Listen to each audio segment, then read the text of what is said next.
نحمده ونستعينه ونستغفره ونعوذ بالله من شرور أنفسنا ومن سيئات أعمالنا من يهد الله فلا مضل له ومن يضلل فلا هادي له ونشهد أن سيدنا وسندنا وحبيبنا وطبيبنا ومولانا محمدا عبده ورسوله أما بعد فقد قال الله تبارك وتعالى في كلامه المجيد وفي فرقانه الحميد أعوذ بالله من الشيطان الرجيم بسم الله الرحمن الرحيم ألم تر كيف فعل ربك بأصحاب الفيل ألم يجعل كيدهم في تضليل وأرسل عليهم طيرا أبابيل ترميهم بحجارة من سجيل فجعلهم كعصف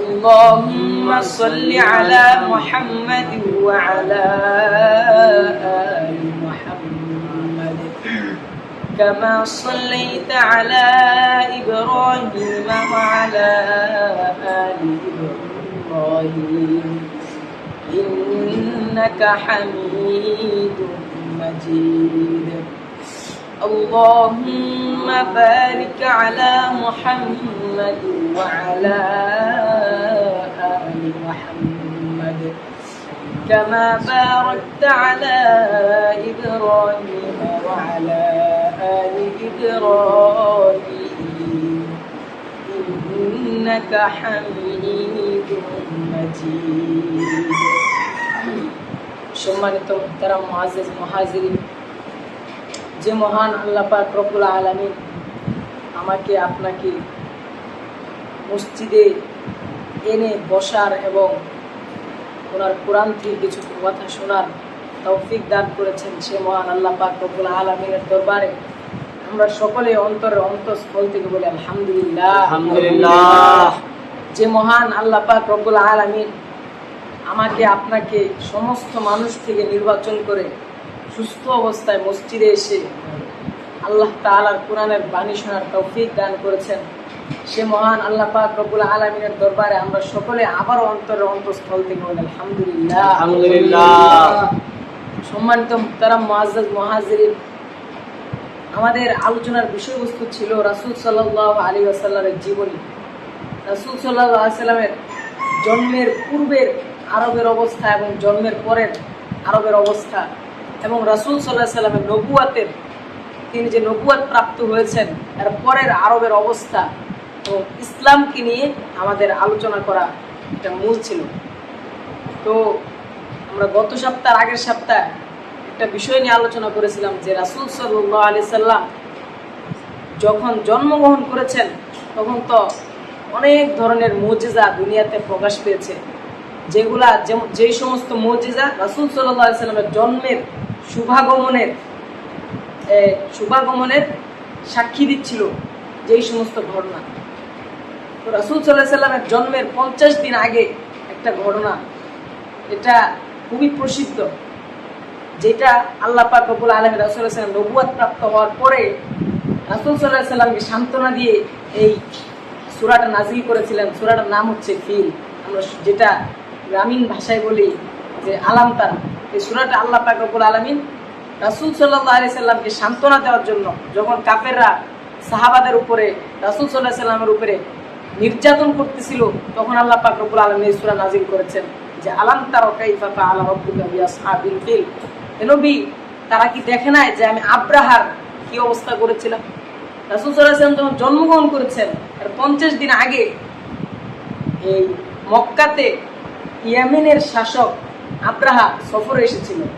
সে আসার পরে দেখতেছে যে সারা পৃথিবীর যত মানুষ আছে সবাই এসে মক্কায় হজ করে। এটা দেখার পরে তার ভিতরে একটা হিংসা লাগছে যে সবাই যেহেতু এখানে হজ করতেছে, হজ করতে আসার কারণে তো অনেক মানুষ অনেক কিছু কেনাকাটা করে, এজন্য মক্কার যে ব্যবসায়িক একটা খাত ছিল ওটা আস্তে আস্তে বড় হচ্ছিল। এটা দেখে ইয়ামিনের শাসক চিন্তা করলো যেহেতু মক্কার এত বড় একটা আয় হচ্ছে, আমি আমার ইয়ামিনে গিয়ে একটা গির্জা তৈরি করব, ওই গির্জাতে গিয়ে সবাই মক্কাতে যেভাবে হজ করতে আসে সবাই ইয়ামিনে যাবে।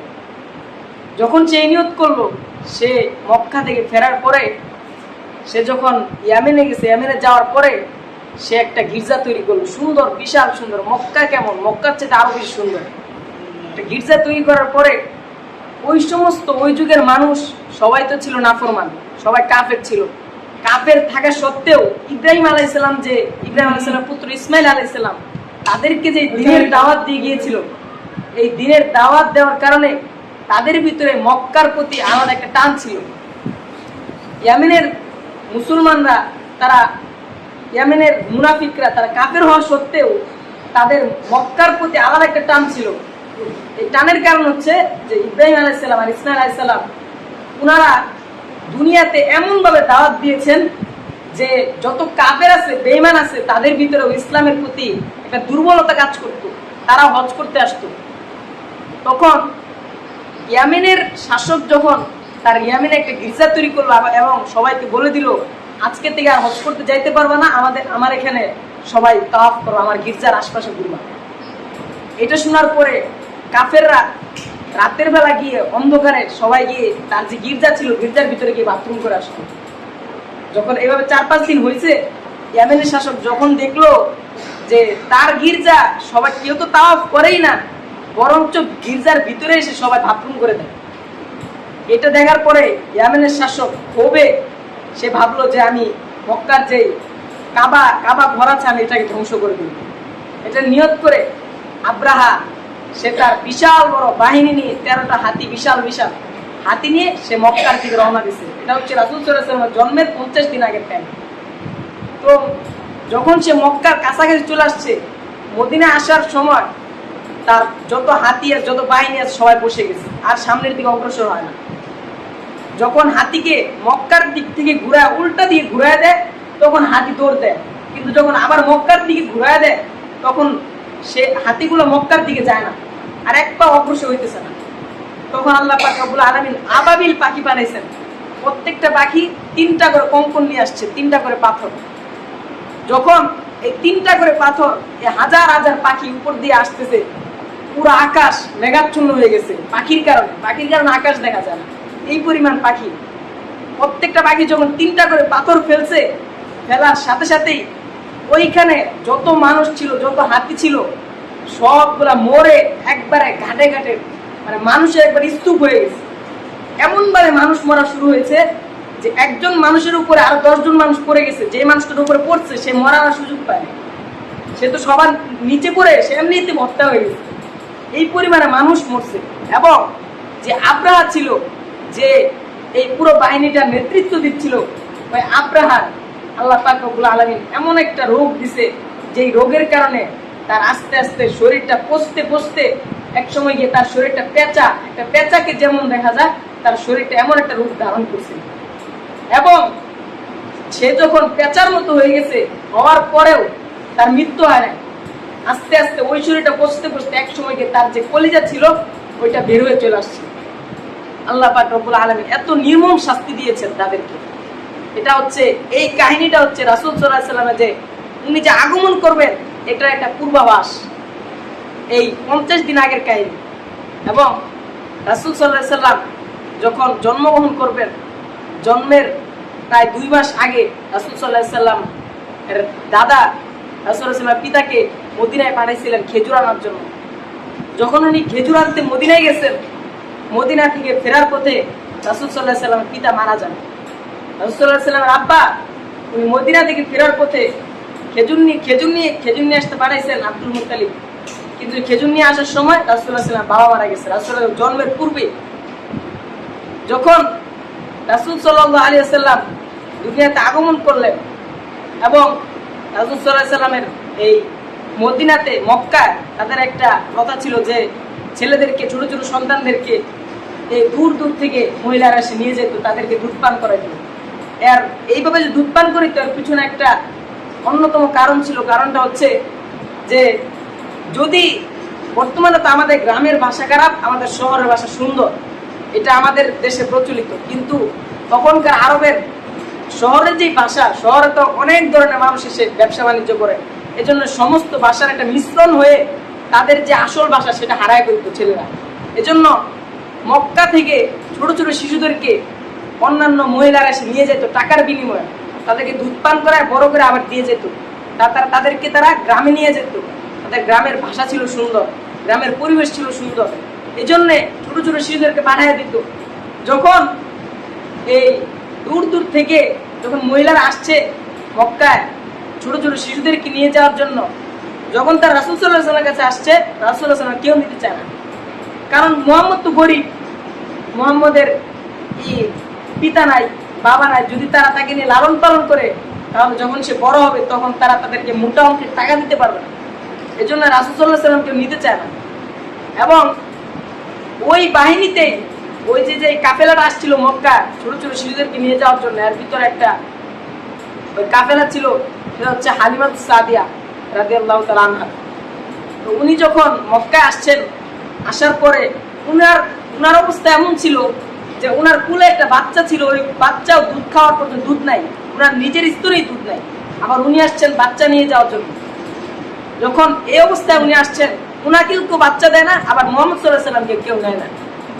এমন একটা অবস্থায় পড়ার পরে হালিমাতুস সাদিয়া রাদিয়াল্লাহু তাআলা আনহা উনি ওনার স্বামীকে জিজ্ঞেস করতেছেন যে আমরা তো মক্কা আসছি ছেলে নেওয়ার জন্য, এখন আমাদেরকে কেউ বাচ্চা দিচ্ছে না, আবার মুহাম্মদকে কেউ নিচ্ছে না, আমরা মুহাম্মদকে নিয়ে যাই, কারণ আমরা যদি এইভাবে আবার ফেরত যাই তাহলে তো আমাদেরই লস।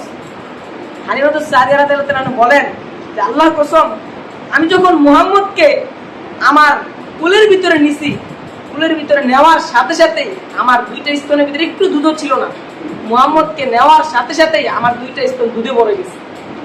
রাসূলুল্লাহ সাল্লাল্লাহু আলাইহি ওয়াসাল্লাম কত বরকতময় ছিলেন, এমনকি শুনলে অবাক হবেন যে রাসূল সাল্লাল্লাহু আলাইহি ওয়াসাল্লামকে নিয়ে তারা আগের যুগ যখন রাসূল ছোট ছিলেন তখন রাসূল সাল্লাল্লাহু আলাইহি ওয়াসাল্লামকে নিয়ে মান্নত করা হতো। এবং রাসূল সাল্লাল্লাহু আলাইহি ওয়াসাল্লাম একবার এক সাহাবী বলেন যে আমি একবার মক্কা আসছি, আসার পরে বৃষ্টি হয় না, অনেক দিন হয়ে গেছে বৃষ্টি হয় না, মক্কার যে জমি ছিল জমিগুলো ফেটে গেছে, এক একটা ফাঁকা এমন যে একটা পা দিলে একজন মানুষ নিচে চলে যাবে, এই পরিমাণ ফাটা দিছে জমি বৃষ্টি না হওয়ার কারণে। এবং তখন আব্দুল মুত্তালিব রাসূল সাল্লাল্লাহু আলাইহি ওয়াসাল্লাম দাদা মারা গেছেন, আবু তালেব রাসূল সাল্লাল্লাহু আলাইহি ওয়াসাল্লামকে লালন পালন করেন। এমন সময় আবু তালেব রাসূল সাল্লাল্লাহু আলাইহি ওয়াসাল্লামকে ধরে কাবার যে গিলাফটা আছে গিলাফের ভিতরে দেওয়ালটা ঠেকায় দিছে, ঠেকায় বলতেছে কাবার মালিক বৃষ্টি দাও। এটা বলার সাথে সাথে রাসূল সাল্লাল্লাহু আলাইহি ওয়াসাল্লামকে নিয়ে বলছে, এজন্য বৃষ্টি চলে আসছে। রাসূল সাল্লাল্লাহু আলাইহি ওয়াসাল্লাম ছোট ছিলেন তখনকার অবস্থা।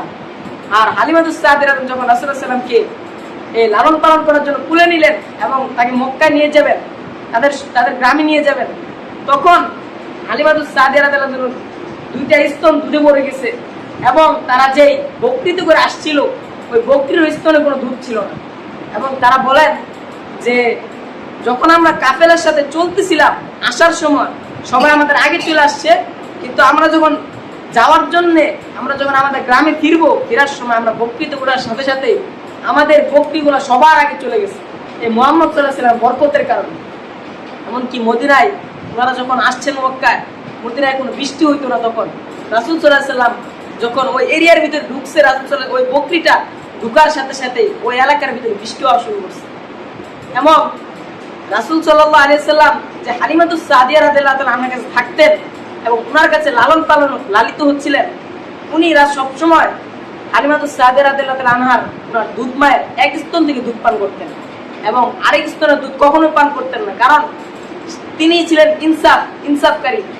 কারণ উনি যদি দুই স্তনের দুধ একসাথে পান করেন তাহলে তার আরেক ভাই যে সে হয়তো দুধ পাবে না, এই জন্য উনি এক স্তন থেকে দুধ পান করতেন। এবং একদিনের ঘটনা, রাসূল সাল্লাল্লাহু আলাইহি সাল্লাম এবং তার ছোট ভাই তারা দুজন বকরি লালন পালন করতে গেছেন। বকরি চড়ায় না মাঠে, বকরি চড়াইতে গেছেন। বকরি চড়াইতে যাওয়ার পরে রাসূল সাল্লাল্লাহু আলাইহি ওয়াসাল্লাম যে দুধ ভাই, তারা দুজন একসাথে বকরি চড়াইতেছে। হঠাৎ করে সাদা পাঞ্জাবি পরা, লম্বা আলখাল্লা পরা দুজন লোক আসছে, আয়েশা রাসূল সাল্লাল্লাহু আলাইহি সাল্লামকে শুয়ায় রাসূল সাল্লাল্লাহু আলাইহি সাল্লামের যে বুকটা ছিল মাঝখান দিয়ে কাটতেছে। এটা দেখে রাসূল সাল্লাল্লাহু আলাইহি সাল্লামের যে দুধ ভাই ছিল সে দৌড়ে হালিমাতুস সাদিয়া রাদিয়াল্লাহু আনহা কাছে গেছে, গিয়ে বলতেছে যে আম্মু, আমি তো মুহাম্মদের সাথে বকরি চড়াইতে গেছিলাম, যাওয়ার পরে দেখি দুইটা লোক এসে তার সিনা চাক করে ফেলছে, সিনাকে কাটতেছে বুকটাকে। যখন এই কথা বলছে, হালিমাতুস সাদিয়া রাদিয়াল্লাহু আনহা আর ওনার স্বামী দুজন একসাথে আসছে যে কি হয়েছে, আমরা তাকে আনছি পালার জন্য, তার যদি একটা ক্ষতি হয়ে যায় তাহলে আমরা ভর্তুকি দিব কোত্থেকে। এজন্য ওনারা দুজন যখন দৌড়ে আসছে, আসার পরে দেখতেছে যে মুহাম্মদ সাল্লাল্লাহু আলাইহি সাল্লাম ভীত হয়ে গেছে, ভীত সন্তুষ্ট অবস্থায় উনি বসে আছেন মাঠের ভিতরে। এবং যখন ওনারা জিজ্ঞেস করছে মুহাম্মদ তোমার কি হয়েছে, তখন রাসূলুল্লাহ সাল্লাল্লাহু আলাইহি ওয়াসাল্লাম বলতেছেন যে আমার কিছু হয় নাই, দুইজন লোক আইসা আমাকে শুয়াইছে, তারপর কি করছে সেটা আমি জানি না। এবং এইটার যে সিনাতে চাক করছে, রাসূলুল্লাহ সাল্লাল্লাহু আলাইহি ওয়াসাল্লাম কিন্তু শুয়ায়া বুকটায় কাটছে, কাইটা কি করছে জানেন, ওনার যে কলপটা ছিল এটাকে এনে জমজমের পানি দিয়ে ধোয়া আবার ভিতরে ঢুকাই দিচ্ছে রাসূল সাল্লাল্লাহু আলাইহি ওয়াসাল্লাম। এই যে একটা ঘটনা ঘটছে, এটা তো অলৌকিক একটা ঘটনা। দুইজন লোক এসে ওনার সিনাকে চাক করছে, এটা দেখে যখন সবাই অবাক, তখন হালিমাতুস সাদিয়া রাদিয়াল্লাহু আনহা সিদ্ধান্ত নিলেন যেহেতু আমরা তাকে মক্কা থেকে নিয়ে আসছি, একটা সমস্যা হলে আমাদের এটা ভর্তুকি দিতে হবে, আমরা তাকে আবার ফেরত দিয়ে আসবো। যখন এই নিয়ত করলেন, তিনি রাসূল সাল্লাল্লাহু আলাইহি ওয়াসাল্লামকে মক্কায় নিয়ে আসলেন আমিনার কাছে যে আমরা তো তোমার ছেলেকে আর রাখতে পারতেছি না, এমন এমন কাহিনী হয়েছে। যখন মা আমিনার কাছে এই ঘটনাগুলো বলতেছেন হালিমাতুস সাদিয়া রাদিয়াল্লাহু আনহা, দেখবেন দুজন মহিলা যখন একসাথে হয় তখন একটা কথা উঠলে ওই মহিলাটা আবার এর যে ব্যাক কথাটা সেটা বলার সময় দুজনে কিন্তু বিরাট একটা গল্প গুজবের জায়গা হয়ে যায় ওটা। এমনি ভাবে যখন মা আমিনা এবং হালিমাতুস সাদিয়া রাদিয়াল্লাহু আনহা দুজন গল্প করতেছেন এবং বলতেছেন যে মুহাম্মদকে আমরা বকরি চড়াইতে পারিছি, এই কাহিনী হয়েছে, তখন মা আমিনা বলতেছেন জানো মুহাম্মদ যখন আমার গর্বে ছিল তখন এমন এমন কাহিনী হয়েছে, অনেক কাহিনী। দুজন গল্প করতেছেন, হঠাৎ করে খবর আসছে যে মা হালিমাতুস সাদিয়া যে গ্রামে থাকতেন, ওই গ্রামের ভিতরে একটা ভাইরাস, আমার যখন করোনা হয়েছিল না, এই করোনার মতো একটা ভাইরাস ওই গ্রামে ছড়াইছে। এখন এই ভাইরাসের কারণে যদি না সরি এই ভাইরাসটা ছড়াইছিল মক্কায় ভাইরাস ছড়াইছে। এখন মা আমিনা বলতেছেন যদি আমরা মুহাম্মদকে মক্কায় রাখি, যদি তাকে ভাইরাসে আক্রমণ করে, তুমি তাকে আবার নিয়ে যাও। তখন হালিমাতুস সাদিয়া রাদিয়াল্লাহু আনহা রাসূল সাল্লাল্লাহু আলাইহি ওয়াসাল্লামকে আবার নিয়ে গেলেন তাদের গ্রামে। নিয়ে যখন আরেকটু লালন পালন করতেছেন, রাসূল সাল্লাল্লাহু আলাইহি ওয়াসাল্লাম বয়স যখন 6 বছর, তখনই ওনাকে দেখলে ওনার যে হৃষ্টপুষ্ট শরীর ছিল, উনি কিছুদিনের ভিতরে মানে বিশাল বড় হয়ে গেছেন।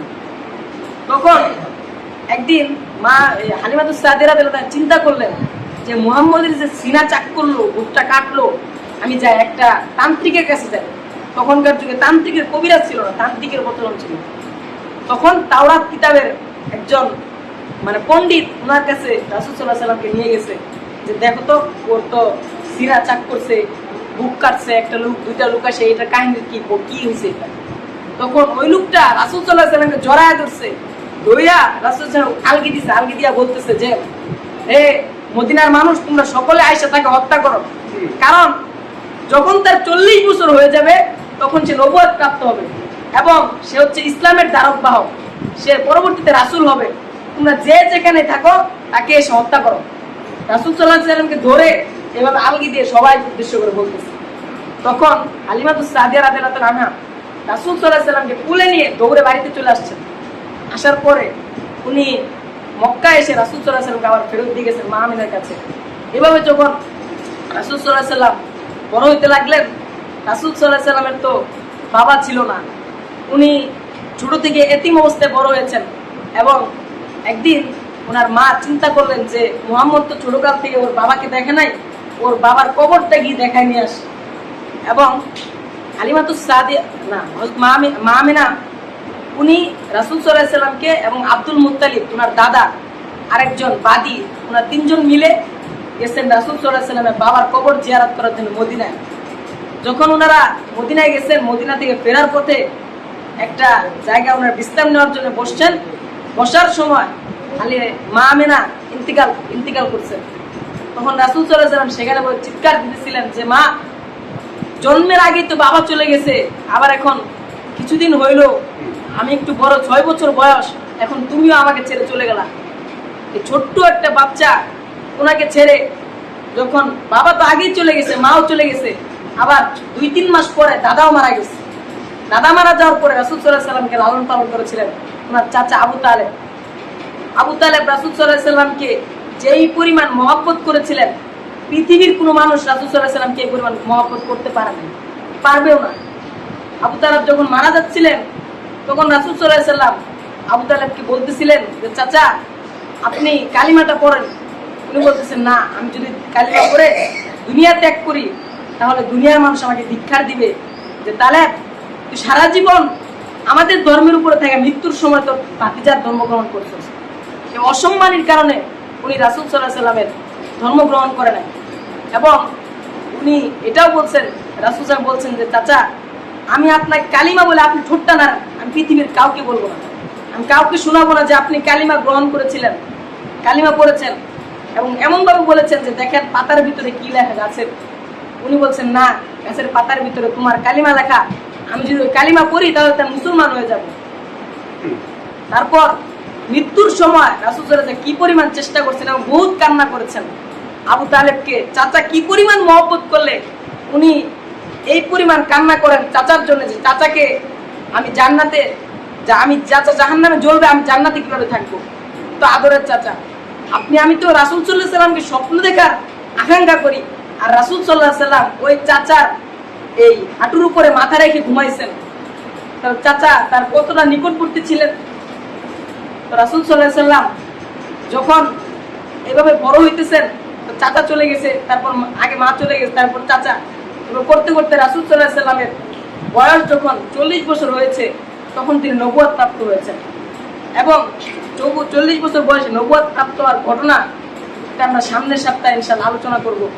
এবং নবুয়ত প্রাপ্তির আগের এবং পরের বহুত ঘটনা আছে, অনেক মুজিজা আমরা সামনের সপ্তাহে আলোচনা করার চেষ্টা করব ইনশাআল্লাহ। আল্লাহ পাক রব্বুল আলামিন আমাদের সকলকে রাসূল সাল্লাল্লাহু আলাইহি সাল্লামের সুন্নতের উপরে অটল থাকার তৌফিক দান করুন।